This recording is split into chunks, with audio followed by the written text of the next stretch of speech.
We welcome you in to the premiere presentation of UConn Women's Basketball Plus on YouTube.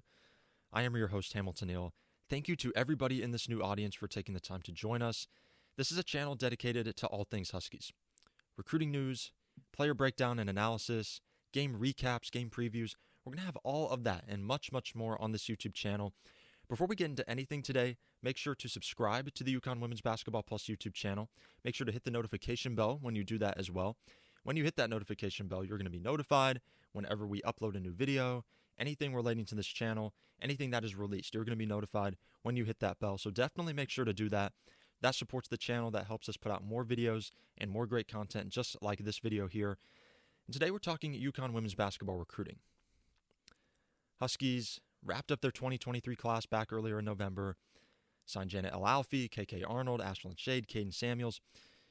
And now with that class signed, they're shifting their focus to 2024, getting commits there. And they got their first one today. It's Allie Ziebell, number 5 player according to ESPN in the class, 5'10", plays the off-ball guard spot.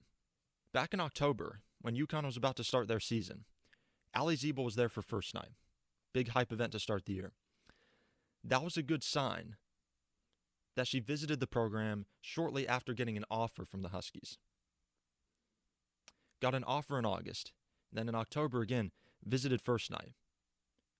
She was there with all of the 2023 commits. So she had an opportunity to get to know them, to get familiar with the program, the coaching staff.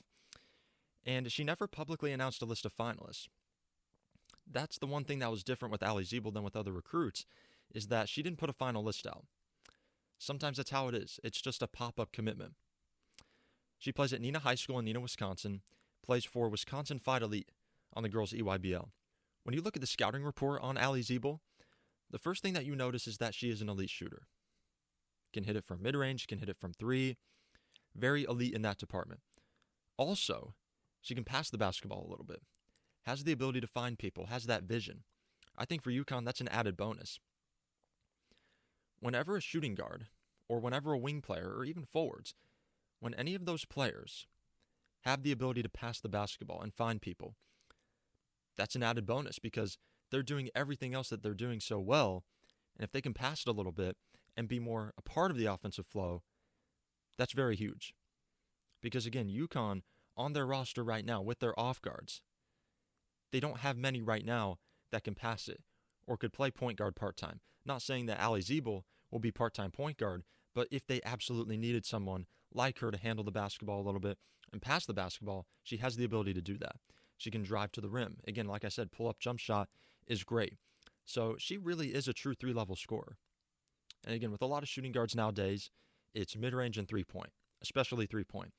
But when you can get to the rim a little bit, like Ashlyn Shade can, that's, again, added bonus. And again, back in October, we had a profile on Allie Ziebell when she was visiting first night.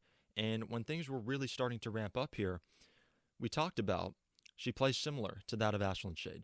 Could be that similar type of player in the UConn offense. And I think when you're looking at her in this system, it's going to be a lot of what AZ Fudd does, moving, cutting without the basketball, a lot of what Shade is going to do. So watch those two players, and you're going to get very similar results from Allie Ziebell.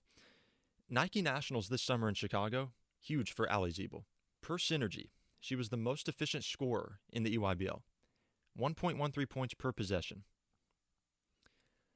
So efficient as a basketball player. It's not just the shots that she is taking and where she's moving, where she's cutting. It's her efficiency rate. That's very impressive as well. And that's one of those underrated kind of hidden stats, but one that is very interesting to look at and one that should definitely get UConn fans excited. Looking at the projected UConn roster for 2024 and looking at the backcourt rotation, the backcourt nucleus, Paige Bueckers and Nika Meal, they could return for a 5th season. They're going to have that option out there. AZ Fudd will be there. Caroline Ducharme will be back at that point. Enos Betancourt will be there at point guard. She'll be a junior. KK Arnold, Ashlyn Shade, Caden Samuels, they're going to be sophomores. So it's already going to be a deep backcourt rotation because at that point, you would expect, if Paige Bueckers doesn't come back, for Arnold to be the starting point guard. Fudd and Ducharme would certainly be there in the starting lineup as well. And then you would have Ashlyn Shade, Caden Samuels there, Enos Betancourt as probably the backup point guard. to that of KK Arnold, and that is, again, if Paige Bueckers and Nika Meal don't return. If they do return, then it turns everything upside down. Then those two are going to be the top 2 point guards. Then Arnold's going to get a little bit less playing time, would be like the true backup to Paige Bueckers. Betancourt would still be pushed back on the bench even further. So how much playing time Allie Ziebell gets, I think, is dependent on what happens with Paige Bueckers, with Nika Meal, and how well those other players are playing, and if Enes Betancourt comes along. If Ashlyn Shade is a sophomore, is at that point where she's going to play a little bit more. Guys, that's all the time we have in this very first presentation of UConn Women's Basketball Plus. We'll see you guys next time in the next video. This is Hamilton Hill signing off. Stay cool and safe out there, and I'll see you then.